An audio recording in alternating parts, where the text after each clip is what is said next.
campaigns nilikuwa nafanya kitu kidogo kama sikuwa najua inaweza kuwa kitu kubwa. Tukafanya food security na mambo ya rabbit farming.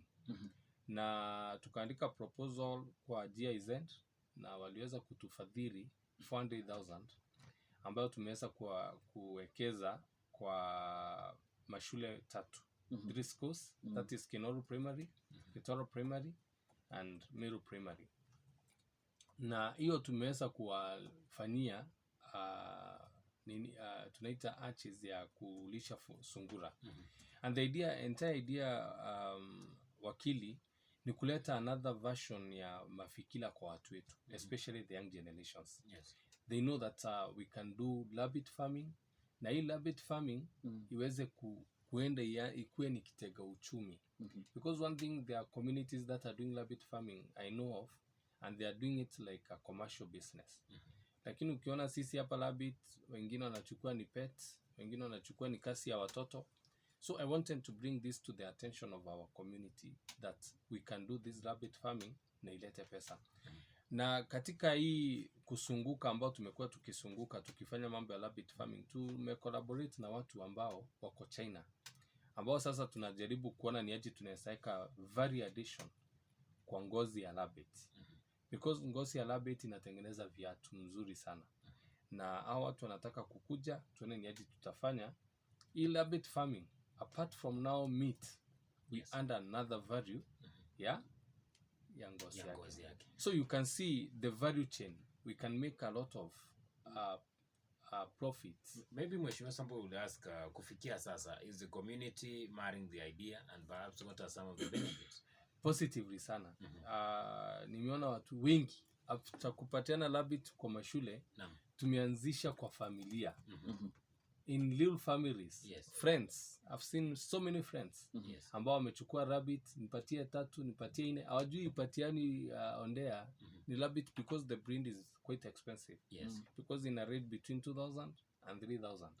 So you can tell, even giving the rabbit itself, hiyo mbegu ni ngumu sana. So wamekuwa unampatia moja wanachukua 3. So at the end of the day, I've seen people really appreciating it. Na ile kitu imefanya wa appreciate sana, it's now what I've come up with. Now the value addition, part of it. Najua watu wanaona tu sungura ni nyama, lakini sasa tumesema si nyama peke yake. Hii sungura tutafanya nyama na pia tuende kwa value addition yake chain, ambapo tutakuwa tunauza ngozi yake. Ngozi ni pesa ngapi? It's a bit expensive. Yes. Ngozi ya sungura inaenda kuwa very expensive. There are type of sungura ambayo ngozi yake ni very expensive, like the Angora breed. That Angora breed, ngozi yake ni more than 800 shillings. So you can tell that within a very short time, we might be making business from the rabbit farming as a business, as a project. Again, tumekuwa na project ingine ambayo tumeintroduce in initial stages, ambayo nilikuwa nimesema ni vertical gardens. Ukiangalia Ondea sisi hatuna mashamba ambao tutasema watu wetu walime. Tuko na small spaces na kitchen gardens. So nilileta idea ya vertical gardens ambayo tunatengeneza mashamba ikiwa inapanda juu. Inaekelewa inapanda juu. You economize with the space that you have. So very soon tumefanya Kinoru Primary again, the vertical gardens. But now we're coming up with a bigger project ambayo tunasema ni phase 1 ambayo imekuwa funded now for the vertical gardens. We've been funded around 300,000 ambayo natarajia kufanya kwa children's home. Nimeidentify children's home 2 ambayo iko municipality already. Sijapatiwa ingine, but I've been given those 2. We have one Kinoru na ingine iko nyumbani mali nimetoka Kambakia. So tunataka kuwatengenezea wale watoto very nice vertical gardens. Mali watakuwa na, hata kama tutaweza kuwapatia unga, tutaweza kuwapatia mchele. Tuwatengenezee vertical gardens ambapo watakuwa natoa greens. Ule mtu ambaye anawalisha, instead akuwe na stress ya kupata unga na kupata kitoweo, sisi tumsaidie akuwe anapata kitoweo kwa ile vertical gardens. Na Ondea kwa ofisi yangu tumeajili mtu specifically wa projects hizo za vertical gardens na sungura na poultry farming. So you have an office? I have an office. Where is it? It is in Kinoru. Kinoru. We have our office Kinoru. We usually meet on Mondays and Thursdays. Okay. Every Monday and Thursday there I'm in the office. Okay. Hata sasa nikitoka nikienda nitarudi tena kwa ofisi. Wow. So naweza kuelezea Ondea hiyo vertical gardens is a very nice project also because it will be able to maximize on the species yenye tuko nayo. Na target yangu ni kwa mashule na children's home.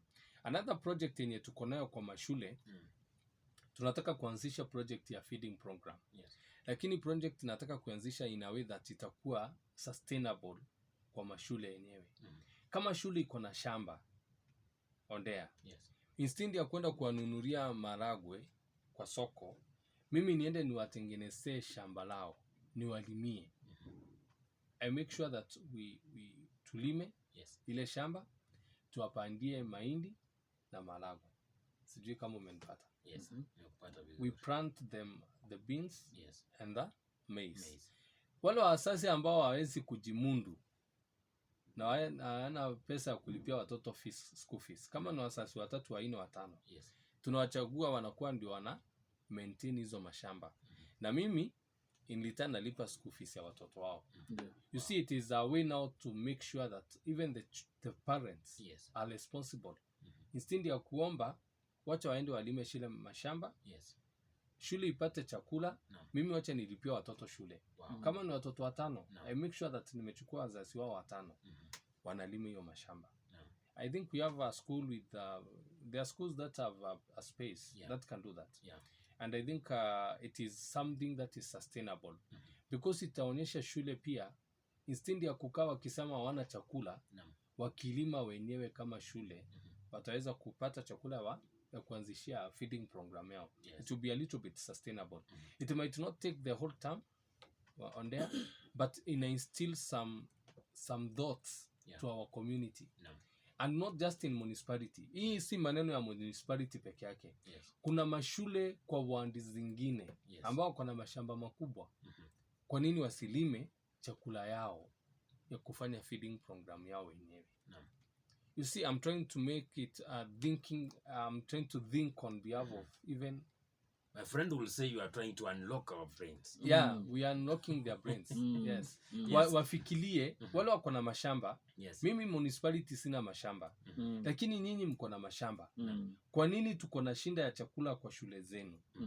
Simfanye program yenye itafanya mlime nyinyi wenyewe. Mjilimie kwa mashamba, mpande maragwe, mpande mahindi. At the end of the day, you'll be starting your own feeding program. Yes. Wow. Mheshimiwa, there is the recent statistics that show that we are having around 3 million Kenyans who are unemployed. Yes. Most of them are youths. Yes. What you are talking about this morning, sincerely speaking, is that is a kind of a motivation to our youth. Yes. Sijui ni ujumbe upi utakuwa nao kwa hawa vijana ambao umemaliza chuo kikuu, uko na degree yako, hujapata mahali, but you still just loiter around and say, I don't have a job, I'm waiting for a white collar job, I'm waiting to be employed, you don't have anything in your pocket. Right now 3 million. But what you're talking about are real projects that can generate a lot of money. Yes. Kwa hao watu ambao we still have energy kama youth. And that's where I was coming to, because I said this is the first one of what I've been doing for the 10 months. Now, after the vertical gardens and the rabbit farming, na nikaona hao watu wanataka kutufund, I went to the second phase, ambayo ilikuanga more intense, and nilikuwa nafikiria sana vile wanaweza tusaidia. Na nilienda kwa phase ya now ile umesema ya youths, ni aje tunaweza fanya. There is something that we call telequarters. Telequarters, wakili, ukienda Nairobi leo ndugu yangu, kutoka mahali panaitwa Kambiti, ukienda towards Nairobi, utakuta watu wamefanya a lot of nurseries kwa barabara. Na ukifika Nairobi, utastuka sana kwa sababu Ngong Road, ukienda Westlands, utakuta watu wamefanya very nice spots. Very nice. Hata mimi nanunuanga hizo pots in Nairobi. You meet very nice people doing very nice flowers kwa Ngong Road. And that's now the other idea that nimeleta. Already Mungu amesaidia tumekuwa funded around 400,000. And why is it 400,000? People wanaweza uliza ni aje wewe unafundiwa 400,000. Yes. The program that we're working with can fund even 100,000 depending with the person in initial investment yenye uko nayo. And I always make sure that our investment kwa any program, it is to the maximum. And the maximum they are funding is 400,000. Na ukiangalia like hiyo ya terracottas, you spend 160,000 on the project. They come, they see they're on 60,000, then give you times 2.5 of what you've spent. So ukiangalia mimi hapa municipality hiyo ya terracottas, I've spent 160,000 personal money on a project ya terracottas ambayo itakuwa ni kikundi ya wamama na youth wa Kinoru, area ya Kinoru. Na hawa wamama watapatiwa, nao wanaenda kupatiwa 400,000 on top of what we invested. Ili sasa waanze kugenerate hiyo pots wenyewe, waende kujenga waanze kupanda miti na maua. You see now within our streets, if at all today odea unataka kununua maua, unless uende Nairobi kununua maua mzuri. Ukitaka kununua hizi pots, unless uende Nairobi. But we are training our young people and even our mothers, those who are not employed, on how they can be able to do that business also. Kwa sababu vile umesema si peke yako uko na degree. Hii Kenya yote sasa kila mtu ako na degree. Kila mtu mwenye ana degree ni very few. In fact, I can tell you, mbeleni watu walikuwa wanaendea form 4. 80% of the young people we have, they have the form 4 certificates. 60% of the same, they have a course. And I can tell you 50%, they have degrees. So huwezi kuja kutuongelesha mambo ya degree. Na degree now, it's not the ceiling of what the criteria for you to get employed ama nini. It is the creativity in you. That's what makes you unequal with the rest of us, because we are all equal in terms of education. That's what I'm trying to say. So what you do differently is what will make you unique. Na ndio maana tumekuja na hizo mipango like now the terracottas. And I can tell you within municipality, in the next phase, we will have many young people doing the flowers and the pots, and they will do it in a unique way, and it will create employment to more than 100 plus young people. The second thing on there, we have the spirit. Sorry, much more. You know, we have the spirit of willing, the people willing to do it. The youth within municipality actually willing to be engaged? Are they willing to do the same? Or maybe you are trying to do something that maybe we are still having that mentality of maybe we need to sit in an office and then do some other works. Let me tell you what they are, and I'm saying this with a lot of humbleness as well. Yes. Someone saying that leaders are beginners of hope. Yes.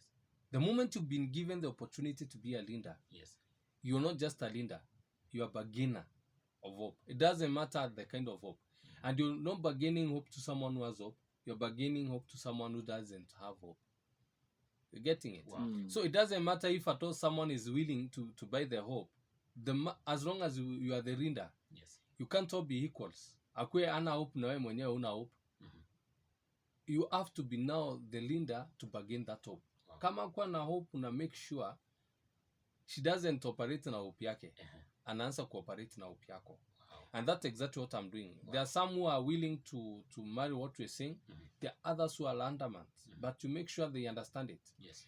On there is something that I've done in the municipality. Because, you know, the 10 million that we were given, yes, 3 million inaenda kwa basari. Yes.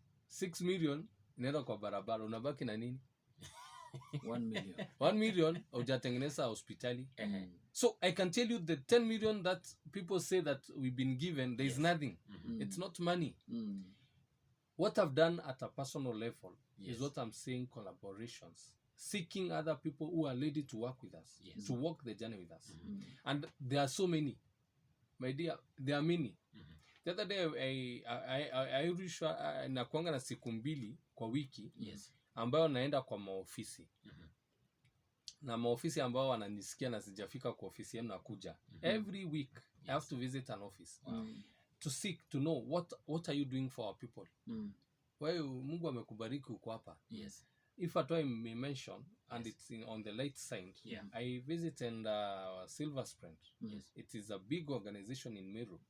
And the leader akaniambia, what would you like us to do? What is it that you'd like us to work on with you in municipality? Nikamwambia tuko na shinda kubwa sana hapa Kinoru Stadium. Unaona wamama wanatandika hiyo chakula. It's like they don't have anything there. Unaona wanatandika nini? Nikamwambia ukitutengenezea hapo. Akaniambia that's a very simple thing you're asking. They are ready to work to do that as a market, a small market. Mali Tatsuya, the other day we had a very big accident. Not in municipality, but ile iliwa watu 56. It was in Rift Valley. Because watu wametandika, and you can't take these people out of the street if at all you're not giving them an option of because they want also a living kitu ya chakula. So I'm just trying to say that on there is so much that you can collaborate and people are ready to work with us. It's now the part of me being the leader of municipality to go out and seek people to work with. If you may allow me, there are many things also you've done. I've been working with groups, and this one may succeed sana. At GGV Church, Women Fellowship alone, Mungu ametupatia, we started with GGV and it has opened doors. I can say that and ukweli. I started with GGV as a group.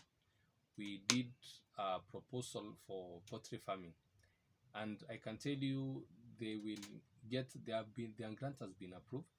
In less than 10 days now from now today. They've been getting their first 440,000. Imeongezeka the 440 agenda 400,000. They will get around 440,000. The women group will get around 440,000 to improve on the poultry farming. I gave them the incubator na sahi wanaeka mayai so that at the end of the day in group yao tunataka kuona it is a sustainable project. Ambao mama mimi nikienda bishop ama pastor mwingine ama mimi nikitembelea mama hata kama hakuwa na chai ya kunipikia akona mayai. Akona kuku ambaye ametaga mayai because I think on there what I'm trying to do to this community is open our minds so that we can be able to see the potential that we have. And we have a lot of potential there. And a big potential. And this project, like what we started with GGV, we started with other 5 communities. Poultry. And all these communities have been getting the grants. All the grants have been approved. But there is one project that we've started which is very interesting to me. Tunaitanga Apieli. Hii ya Nyuki. It is a very interesting project. Because it's a multi-million project if at all it's well undertaken. What happens with the Ampili, tunaweka kwa nyumba kama hii, tunaweka hizo beehives. There is a way we do it. It has a way you do it. Zinawekwa kama 100 plus. And let me ask you, in one house. You know, we've been used to kwa ile ya miti. Unakuta msee before yake 10 ametembea kilomita 10. But with this one we're doing it within one house. We manage 100 beehives. And then there's a way to introduce the bees to the beehives. I don't know. Me hapo ndio sijui kabisa, but there's a way to do it. Hapo tutaletea expert. We are put an expert. But now on there, let me ask you. How much is 1 liter of honey? How much is 1 liter? It's a lot. It's more than I don't know how much you buy, but for me I buy at 1,000. It's more than 1,000 right now. For me, I usually buy at 1,000. And what I've been witnessing is that we don't have quality. We don't have anyone doing quality and true honey. That one you can take to the bank. Wale wengi wanauza, very few are selling the quality, but majority are selling. Unakuta mtu ametengeneza mandisi, amekoroga, imekuwa asali. Me, I know. I can tell you on there I know of people who are doing fake honey and they are selling to the community. But if an institution like GGV Church comes with an idea to do quality honey, I can tell you the market will be like, because people trust institutions. There are people who would take anything for GGV because they know these are God-fearing institution. Me personally, kitu kikuja na jina ya institution kama hii kama ingine, I can't expect kukue na ukola ya kutengeneza kutoka kwa church because it's a church. So what we've been doing, one, we introduced it to Cathedral Men Fellowship. So today we've done an ampere of around 150 beehives at Cathedral. Na pia wamepata grant yao ya pesa. Yes. They've gotten their grants ya pesa ambayo itasaidia hawa wasee kama kikundi wakiwa wanatengeneza asali yao. Not kutengeneza, but they have their own apiary whereby bees zitaintroduciwa ikuwa inatengeneza asali ya ile kanisa. The next phase now that I'm introducing to the Men Fellowship hiyo kanisa, it's the value addition part of the bees. And that's why I said it is a multi-billion. This is a multi-million idea that I'm introducing to that church. Because one, they will have the honey. When you talk about 100 beehives, and every beehive can give 10 liters or even 5 liters. So in 6 months, you expect these people will be getting 100 times 5, which is 500 liters. Yes. And they are selling it at 1,000. You can tell they might be making not less than 500,000. Yes. In 6 Months. Now, leave alone that one. Now let us go to the value addition part of it.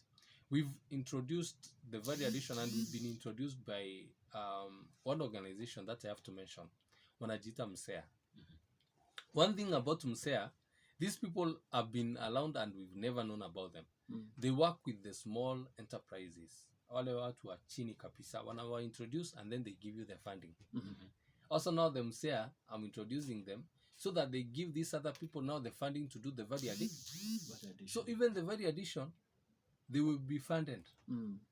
To actually achieve that? Yes, to buy the machines. Okay. To buy the machines for the value addition. To purify the honey, they will be introduced vile watafanya value addition yao to purify and even to market. Wow. Watafanywa hizo vitu zote, KRA, hizo vitu zote. So it is very simple when you're working with collaborations. That's what I'm trying to say. And we have a lot of potential. We've done with another church, PCEA, Getolo. We've given them, they have gotten their money, and also tumajengea the apiary. So I'm now on the process ya kuanunulia kama ni beehives kama 20-30. Niwapatie na mimi niambie Mungu asanti. Kwa sababu now mimi I don't have any other thing to do. But there's something that now we are coming up with. Ile sasa nimebakisha ni kukuja kwa mtaa. Na hapo ningetaka tukugusia sijui muda kwa mtaa, because I know we have something we can do. Tuko na kama robo saa hivi tuweze kumaliza. Just to update our listeners, mpenzi msikilizaji, this morning we are actually talking about miradi mashinani. Na Jumatatu hii mgeni wetu ni mwakilishi wa wodi ya Manispaa ya County Meru, Mheshimiwa Caleb Kibuko. Yupo hapa mpenzi msikilizaji, ameeleza mengi ambayo ameweza kuyatekeleza tu ndani ya miezi 10 iliyopita. Yapo mengi ya kuangazia. Mnaweza pia kutuma ujumbe ama uulize swali. Mheshimiwa, sisi tulikuwa tunatarajia haya. Ameweka mambo hapa ruanja kwamba unaweza ukauliza na ukawa wewe pia ni mwenye kutaka tu kujua ni yapi ambayo ametekeleza, ni yapi ambayo wewe ulikuwa unataka yafanyike mwanzo na labda ameyapanga wapi. Na kuna vitu vingi ambavyo mheshimu ameweza kugusia, especially the positive side ya jinsi mambo ambavyo yameweza kuwa. But mimi pia ningependa utueleze iwapo kuna changamoto ambazo wewe unazipitia kama ofisi. Iwapo kuna changamoto ambazo unazipitia, na pia kitu kingine ningependa kufahamu ni hawa watu wanaoishi na uatilifu ama watu wanaoishi na ulemavu. Mimi huwa sipendi kusema ulemavu kwa sababu ni watu ambao wamebarikiwa kitofauti. Unawa engage vipi kwenye baadhi ya miradi yako? Kwa sababu kwa hii historia yote sijakusikia kwamba umetaja kwamba unafanya kazi na hawa jamaa na kuna miradi ambayo unafanya nao. So ningependa pia kufahamu hawa jamaa mnashirikiana nao vipi na ni miradi gani ambayo mmeanzisha na wao ili kuhakikisha kwamba maisha yao yanabadilika na waweze kutoka mitaani, kwa sababu mara nyingi huwa wanaonekana tu ni watu ambao hawana mwelekeo, ni watu ambao wanakaa tu mitaani na kuombaomba. So ni vitu gani hivi ambavyo mnavifanya nao ili kuona kwamba hawa jamaa wanachukuliwa pia kwamba ni watu wenye hadhi kwenye mitaa yetu na katika jamii? Kwanza nitaanzia na watu wa mitaa. personally nimeintroduce a bill tunaita panhandling bill ambayo tumeintroduce kwa assembly. Tutakuwa tunaidiscuss maybe from next month because this month we are so much engaged, lakini mtaisikia nitakuja nitaintroduce sana. Na hii panhandling bill inasuia kwanza wale watu wanatumia watu ambao wako able differently vibaya. Utakuta mtu anajiweza, ni mtu akona nguvu kuniliko, amechukua kikombe, amepatia mtu mbele hapo, anamsukuma kwa mtaa. Hiyo kitu kwanza tutaikataa. Kwa sababu kuna kitu umesema, they are abled differently. There is something they can do differently. So hiyo sheria tutaipitisha. That one I can assure you. The second thing is that we've engaged them. Wamekuja kwa ofisi yangu. Watu abled differently. And I'm sorry, last week I was to meet them, they end their games. I think, is it in Kinoro? And I was unable to meet them because this month I've lost more than 4 uncles within a month. Na Saturday ndio tulikuwa na mazishi yangu. What we've agreed na watu abled differently, they have a project ambayo nimewaambia nitaifund fully ya poultry farming. Na pia wako na project nyingine wanasema wanaweza fanya ya mambo ya goat laying. So the 2 projects I'm going to fund them, and we've engaged the governor as well. I'm not doing this alone. We're doing also with the governor to make sure that our watu ambao wako able differently, na governor ako very passionate about it anyway, to make sure that project yenye wako naye apart from now ya goat laying na poultry farming, of which it's a project that I would like to engage also. We sit down, we equalize so that we come to equilibrium whereby we work together on a common project. Our to able different. Governor akona uwezo kuniliko. But now maybe I have ideas that we can share with that, and maybe we do it in a unique way. So our to able differently, wasijione kama wawezi, wanaweza. Ile bill tunakuja nayo si ya kuwatoa kwa town. Hapana. Hatusemi watu hawafai kuomba, but there should be a structure of how you're doing it. Is it a medical problem? Let us know. Maybe ile medical problem uko nayo, we have a better way to handle it. So you get a letter from your chief, you get a letter from the hospital, you come to your area MCA, anakusainia. You follow those systems zote so that when you come on there hata kwa chat, you have certification that these are problems that need attention.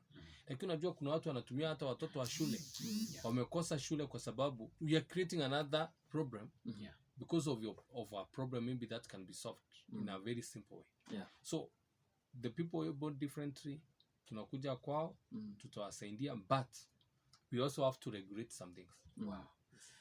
Mheshimiwa wako wengi ambao challenges challenges zimekuwa mingi. Hiyo maneno challenges ni pesa.